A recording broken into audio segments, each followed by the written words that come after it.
નમસ્કાર દર્શક મિત્રો, આજની જે ચર્ચા છે કેન્સરને લઈને છે. ખાસ કરીને એક સર્વે અમેરિકામાં કરવામાં આવ્યો છે કે ભાઈ 2030 સુધીમાં દર વર્ષે 55 લાખ મહિલાઓને કેન્સર ભરખી જશે, એટલે કે કેન્સરનો શિકાર જે છે મહિલાઓ વધારે બનતી જશે.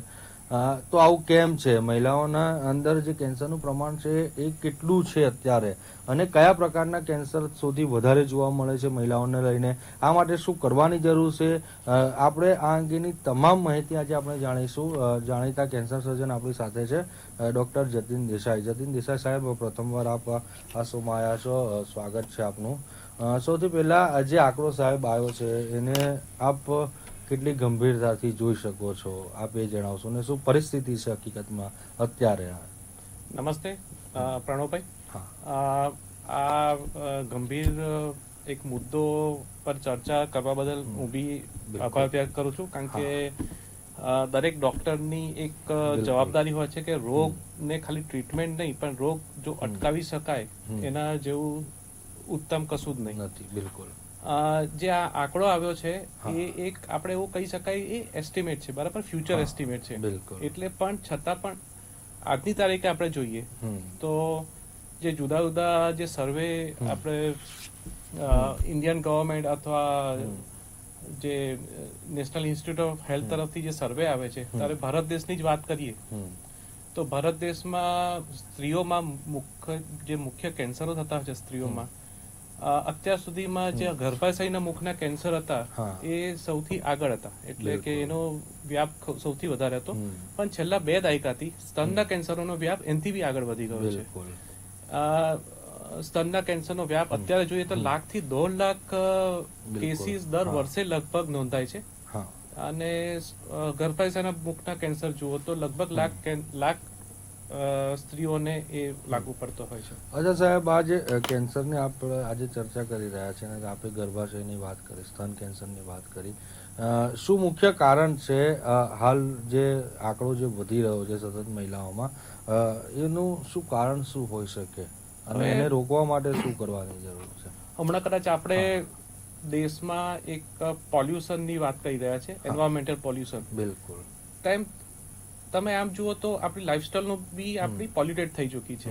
એ આપણી ફિઝિકલ એક્ટિવિટી જુઓ, આપણો ખોરાક જુઓ, આપણો હવા જુઓ, આપણું જે વેજીટેબલ કે પાક કરવાની પદ્ધતિઓ, આ બધું જ આજે એક બદલાઈ ચૂક્યું છે, એ પોલ્યુટેડ થઈ ચૂક્યું છે. તો આ વસ્તુ વિશે બહુ જ ગંભીરતાથી અને તાત્કાલિક એના ફેરફારો કરવાની જરૂર છે, એક વ્યક્તિગત લેવલે બી અને ગવર્મેન્ટ અથવા ઓર્ગેનાઇઝેશનલ લેવલે પણ.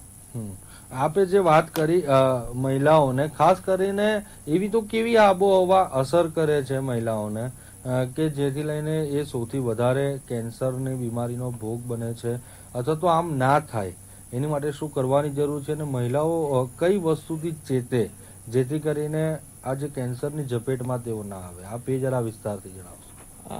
આપણે કેન્સર ઇન્સિડન્ટ પહેલા જોઈએ ને, તો પહેલા આજે અમેરિકામાં દર 8 મહિલા કેન્સરના રોગથી, એટલે સ્તન કેન્સરના રોગથી પીડાય છે એવું કહેવામાં આવે છે.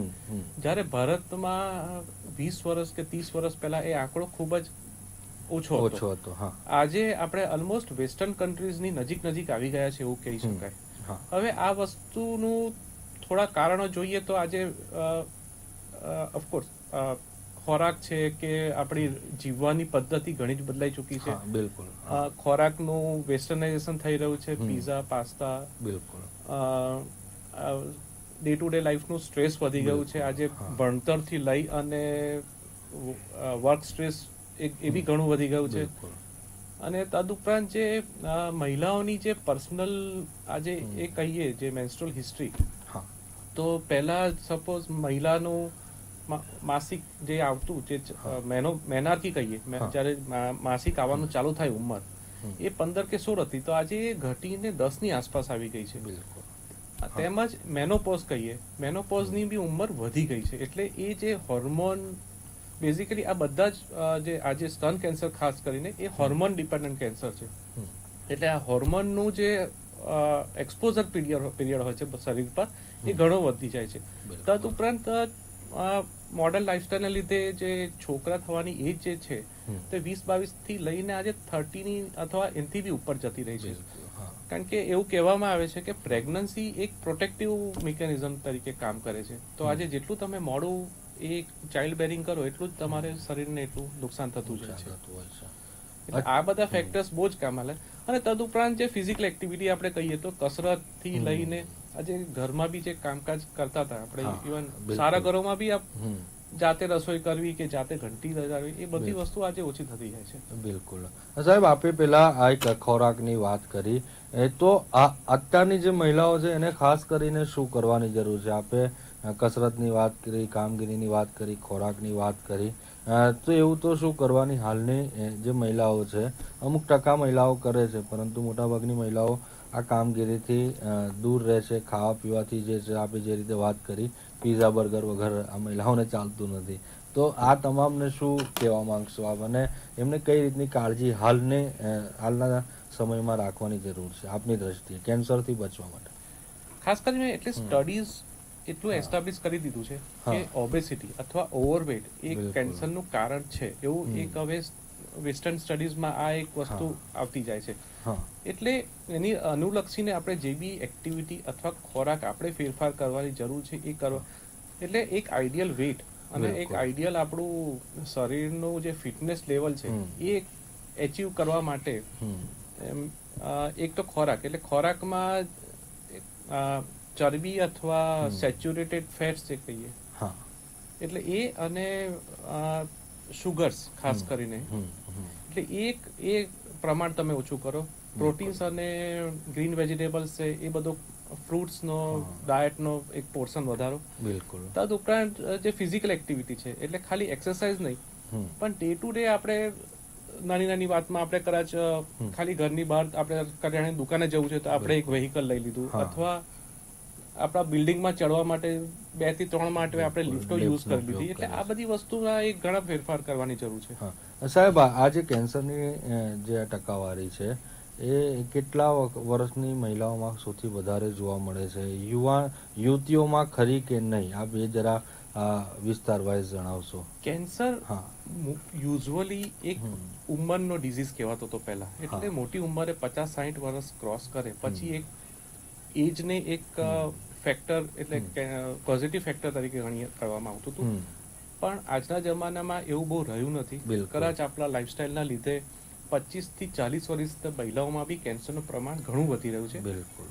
અને આ જે કેન્સરો થાય છે, નાની ઉંમરના જે બી કેન્સરો થાય છે, એ સ્તનના હોય, ગર્ભાશયના હોય કે આંતરડાના હોય, એ કેન્સર એગ્રેસિવ બી વધારે હોય છે, એટલે એ ફેલાવાની એની ક્ષમતા બી વધારે હોય છે.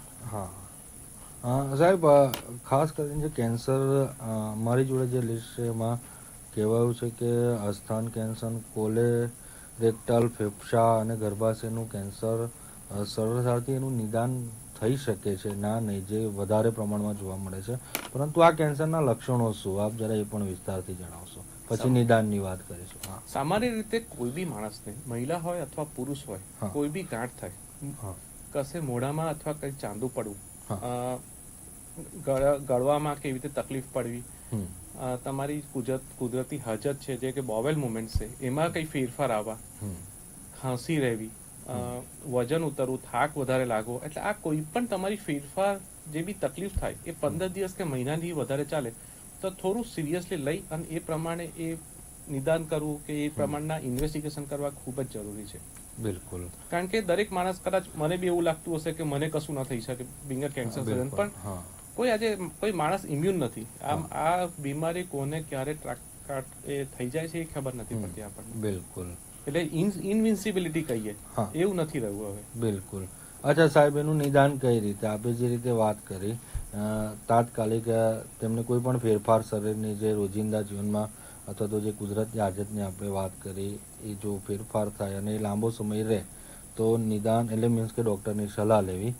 અચ્છા, તો હવે એની જે સારવાર છે એ કેન્સરનું નામ સાંભળીને આપણે ગભરાઈ જઈએ છીએ પહેલાં તો સારવાર કઈ રીતની છે, કઈ પ્રકારની છે? અચ્છા, એ કેન્સર અન્ય ઘરના જે પરિવારના સભ્યો છે એને કોઈ જોખમકારક છે, શું છે? સારવાર કઈ રીતની છે અને એમાં ખાસ કરીને કઈ રીતની પરેજી હોય છે સાહેબ? અને એક તો પહેલી વસ્તુ એ છે કે દરેક આપણા વ્યુઅર્સને જણાવવાનું કે કેન્સર એ ચેપી રોગ નથી. એટલે આજે દરેક દરેક મારા પેશન્ટના સગા પૂછી જાય છે, પણ બિલકુલ. કેન્સર ચેપી રોગ નથી, એટલે કેન્સરના દર્દીને એ પ્રમાણે તમે ટ્રીટમેન્ટ નહીં આપશો. કેન્સર મટી શકે છે, બિલકુલ. હા. વહેલું નિદાન થાય, પ્રોપર ટ્રીટમેન્ટ થાય, એની કેન્સર મટી શકે છે. એટલે એ રીતે બી આજે એક નિગ્લેક્ટ જે પેશન્ટનો થવો જોઈએ, એટલે નિગ્લેક્ટ ના કરતા પેશન્ટોને. એટલે એ વસ્તુથી આગળ ચાલીએ તો આજે કોઈ પણ આજે ચિહ્નો હોય, આજે ધારો કે મેં વાત કરી કે મોઢામાં ચાંદુ થયું અથવા ગળવામાં તકલીફ થઈ, તો મોઢાનું તપાસ કરવાની, એની યોગ્ય બાયોપ્સી કરવાની, અથવા ગળવામાં તકલીફ હોય તો એન્ડોસ્કોપી કરવાની. એ જ રીતે બોવેલ મુવમેન્ટ્સ એટલે કે કોન્સ્ટિપેશન રહ્યું અથવા ડાયરિયા થઈ જવા, તો પછી કોલોનોસ્કોપીની એ તપાસ કરવી.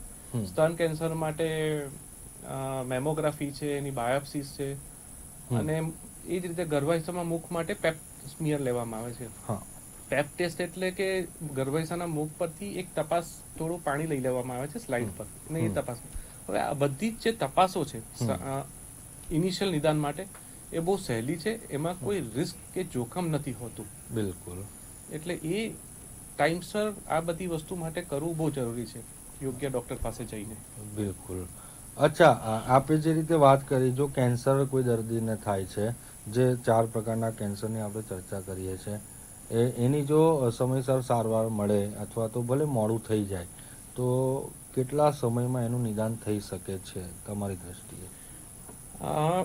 આજે કેન્સરનું જ્યારે નિદાન ચાલુ કરીએ છીએ, કે ટેસ્ટ ચાલુ કરીએ છીએ, તો 2 દિવસથી લઈને અઠવાડિયા સુધીમાં આપણી પાસે બધા ટેસ્ટ આવી જાય છે, બરાબર છે. એટલે એ આપણી પાસે કેન્સરનું નિદાન એટલે ડાયગ્નોસિસ, એની આગળ આપણે એક સ્ટેજિંગ વર્કઅપ કહેતા હોઈએ છીએ. સ્ટેજિંગ એટલા માટે કરવાનું કે આપણે કેન્સર સીમિત છે, કશે બીજે ફેલાયું છે, એ બધી વસ્તુ બી ખબર પડે તો આપણે એ રીતે યોગ્ય ટ્રીટમેન્ટ એમને આપી શકીએ. બિલકુલ. બરાબર. હવે કેન્સર તમે જુઓ તો ફિગર્સ એવું કહે છે કે યુએસએમાં લગભગ દર વર્ષે 2.5 લાખ મહિલાઓને સ્તન કેન્સર થાય છે. બિલકુલ. બરાબર. 2.5 લાખમાંથી લગભગ 50 થી 70% મહિલાઓ મૃત્યુ પામે છે. એટલે દર 5 થી 6 મહિલા એક મહિલા કેન્સરનો ભોગ બનીને મૃત્યુ પામે છે. બિલકુલ.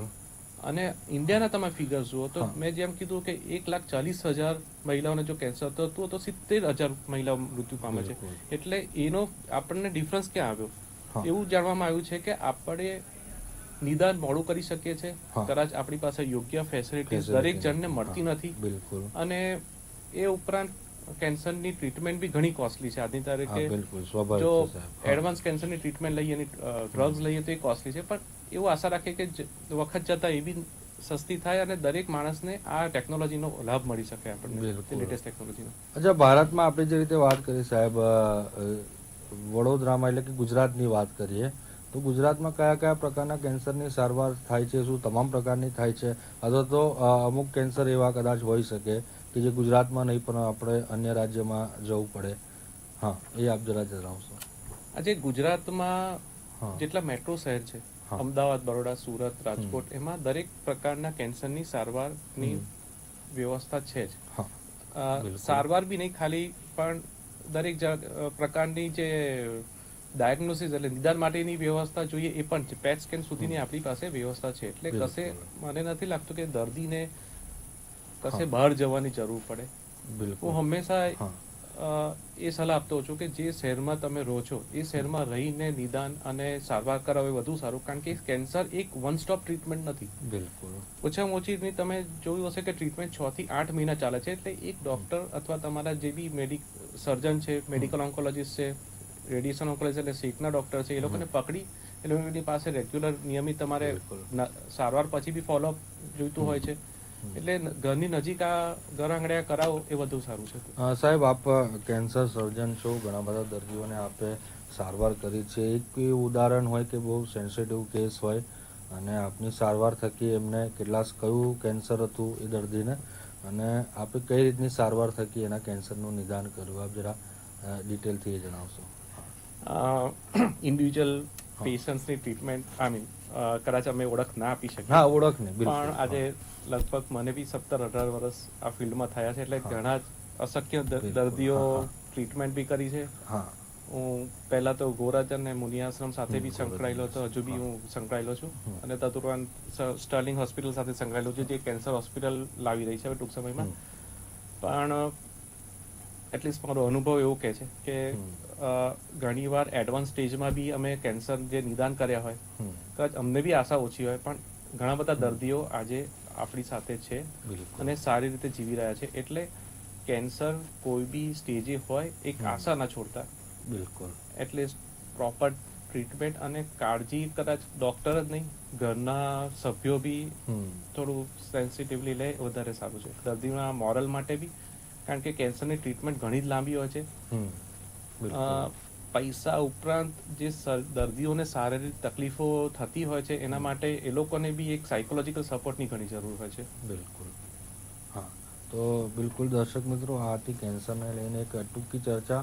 વિસ્તારથી કોઈ વાર સમય મળે તો જરૂર અલગ અલગ પાર્ટથી કરીશું, પરંતુ જે રીતે જતીન દેસાઈ સાહેબે વાત કરી, જેઓ કેન્સર સર્જન છે, કે ભાઈ કેન્સર એક તો ચેપી રોગ નથી અને કેન્સરના લક્ષણો કઈ રીતના જણાવ્યા, તેમને તરત સારવાર લેવી પડે, અને કેન્સર એવી કોઈ ગંભીર બીમારી નથી જેનું નિદાન નથી થઈ શકતું. તો આપણે જરા થોડા એક્ટિવ થઈશું અને જરૂર પડે તો કોઈ પણ પ્રોબ્લેમ જો કોઈ લાંબા સમય સુધી રહે છે તો જરૂર ડૉક્ટરની સલાહ લઈશું. આજના કાર્યક્રમને અહીંયા જ રોકીશું. આવતીકાલે ફરીવાર કોઈ બીજા વિષય સાથે મળીશું, બીજા મહેમાન સાથે.